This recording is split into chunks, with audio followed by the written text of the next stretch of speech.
అయితే మీరు ట్రైలర్లో ఇంకోటి చూపించారు, వాణి విశ్వనాథ్ గారి క్యారెక్టర్ దాంతో పాటు ఒక నలుగురు మహిళలు అరటి తోటలో వంతన సగం వివాసాలు దాని ఉంటారు కదా, అన్డ్రెస్డ్ అయ్యి పరిగెడుతుంటారు. అట్లాంటి సీన్స్ అన్ని పెట్టారు. అది అది నిజంగా జరిగిందండి. నిజంగా జరిగాయి. ఆడవాళ్ళు వెళ్తుంటే చీరలు లాగేశారు.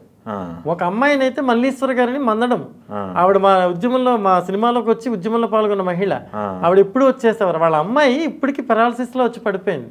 ఆ అమ్మాయి ప్రైవేట్ పార్ట్స్ మీద తన్నేశారండి, పొట్ట మీద తన్నేశారు. ఆ అమ్మాయిని ఇప్పటికీ లేవలేకపోతుంది ఆ అమ్మాయి. అలాంటి మహిళలు ఎంతమంది ఉన్నారనుకుంటారు మీరు ఆ ఉద్యమంలో? బట్టలు లాగారు, రోడ్డు మీద తిండి యాత్ర చేస్తుంటే అన్నం తినడానికి లేకుండా చేస్తే నేల మీద అన్నం పెట్టుకుని తిన్నారు వాళ్ళు బాధపడుతూ. ఇవన్నీ ఇన్సిడెంట్లు జరిగినాయండి. నేను ఇంకా కొన్నే తీశాను. అలా మహిళల్ని ఇబ్బంది పెట్టి 250 పైచలకు మా రైతులు చనిపోయారండి గుండెపోటు వచ్చి. మా భవిష్యత్తు ఏంటి ఇలా అయిపోయింది, మేము పొలాలు ఇచ్చేసాం, ఏంటి మా జీవితం ఎలా అయిపోయింది, ఏంటి మా బిడ్డల పరిస్థితి ఏంటి, నెక్స్ట్ మా జనరేషన్ పరిస్థితి ఏంటి, మా వంశం పరిస్థితి ఏంటి అని కన్నీటి పర్యంతపై గుండె ఆగిపోయిన 250 మంది పైన ఉన్నారండి. ఇవన్నీ మనం తీసుకురావట్లా. ఎంతసేపు దాని మీద ఒక మచ్చ, దాని మీద ఒక మరక. అయితే మీరు అది ఆ ఇన్సిడెంట్లన్నీ రియల్ ఇన్సిడెంట్లే అండి. అందులో ఏది ఫిక్షనల్ ఎలా చేస్తాను నేను? ఫిక్షనల్లో వాళ్ళు 10 మందిని చేస్తే నేను ఒక 5 మందిని చేసినట్టుగా చూపించి ఉండొచ్చు, అది ఫిక్షనల్. రైతులు 253 మంది చనిపోయారు, ఫిక్షనల్. నేను దాన్ని ఇంకో రకంగా చెప్పాను, అది ఫిక్షనల్. చనిపోయే కాజ్ పర్పస్ ఒకటే ఉంటుంది, కానీ నేను సినిమాగా చెప్పినప్పుడు దాన్ని ఫిక్షనల్గా చెప్పాలి. నేను జనానికి అర్థమయ్యే రీతిలో చెప్పాలి, దాన్ని జరిగిన నష్టాన్ని జనానికి రీచ్ అయ్యేలా చెప్పాలి. ఆ చెప్పే ప్రయత్నం చేస్తానండి నేను ఫిక్షనల్గా. కానీ అక్కడ జరిగిన ఇన్సిడెంట్లు ఇంకా క్రూరం. మన అలాంటి సెన్సార్ రావు మనకి. ఇప్పుడు ఒక మహిళని అలా తనడం నేను చూపించగలనా స్క్రీన్ మీద? కానీ రియల్గా జరిగింది. మీరు వెళ్ళొచ్చు, ఆ అమ్మాయితో ఇంటర్వ్యూ చేయొచ్చు, వాళ్ళ మదర్తో ఇంటర్వ్యూ చేయొచ్చు. మీరు ఆ మహిళలందరూ మీకు ఇంటర్వ్యూస్ ఇస్తారు కావాలంటే. ఇది భానుగారు చెప్పింది నిజమా అబద్ధమా అడగండి. అంటే ఇలాంటి ఎన్నో జరిగినాయండి. అవన్నీ అన్సెన్సర్డ్, మనం తీయలేము అవి. అంటే ఒక మహిళని అలా చూపించలేం కదా స్క్రీన్ మీద. ఇలాంటి కోకోళ్ళండి అక్కడ జరిగినవి. అసలు మీరు అక్కడికి వెళితే కదిపితే కనీటి పర్యంతం అవుతారు వాళ్ళు. ఎవరికి చెప్పుకుంటారండి? దేవుడు మనకు కనిపించడు, మనకు కనిపించే దైవం న్యాయం, చట్టం, ప్రభుత్వం. అవి స్పందించినప్పుడు ఎవరికి చెప్తారు సార్ వెళ్ళి? అందుకే వాళ్ళు న్యాయస్థానం అంటే దేవస్థానం అని చెప్పారు. కోర్టుకి వెళ్ళారు, బతిమాలేరు, మోకరి వెళ్ళారు. జడ్జి వెళ్తుంటే మోకరి వెళ్ళారు. నేను ఇంకా ఇలాంటి ఇన్సిడెంట్లు పెట్టలే సినిమాలో. దేవుడి దగ్గరికి వెళ్ళి తిరుపతి వెళ్ళి ప్రాధాయపడ్డారు. ఇవన్నీ మీకు తెలిసిన విషయాలే. కానీ దాని వెనక చాలా పెద్ద రాజకీయం ఉందండి, చాలా పెద్ద ఎమోషన్, మామూలు ఎమోషన్ కాదండి. ప్రపంచంలోనే ఇలాంటి ఇన్సిడెంట్ జరగలే అక్కడ. అలాంటి దాన్ని మనం జస్ట్ టేక్ ఇట్ ఈజీ కింద అలాగా స్క్రోలింగ్లో తోసేసినట్టు పక్కకు తోసేస్తున్నాం. చాలా నేరం అది.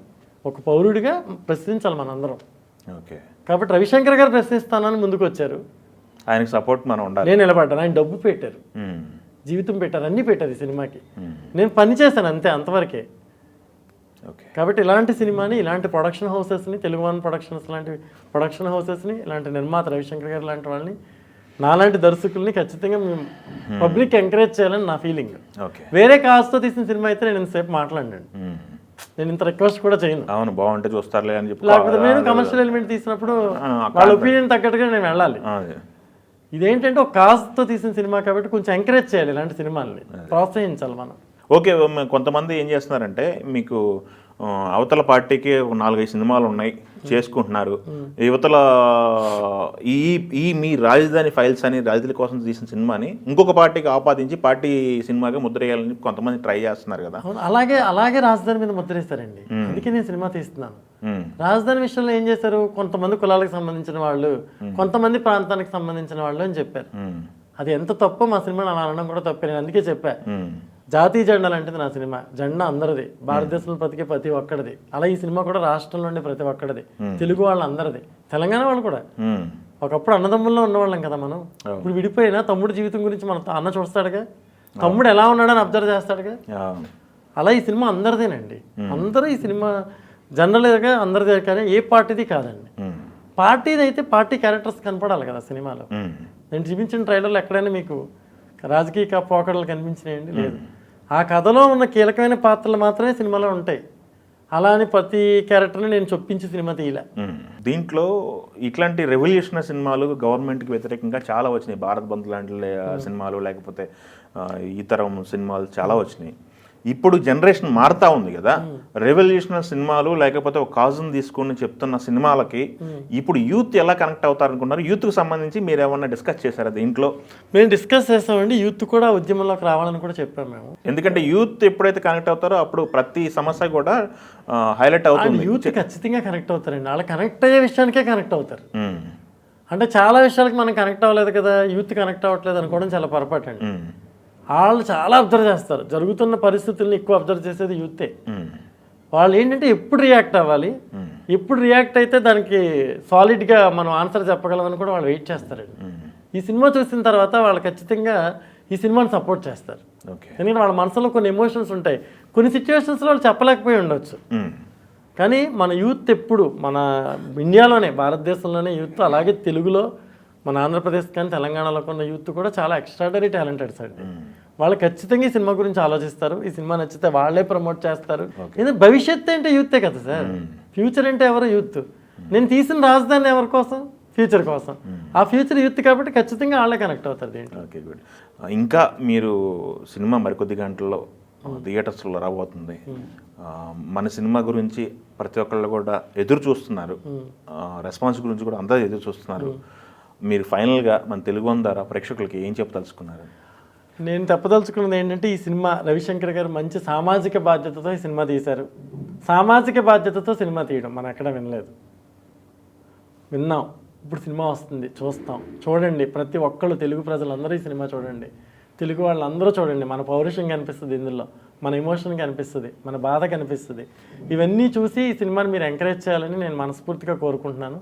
సినిమా రిలీజ్ అయిన తర్వాత, ఈ సినిమా మార్నింగ్ షో పడిన తర్వాత నా మీద చాలా విమర్శలు వస్తాయని నాకు తెలుసు.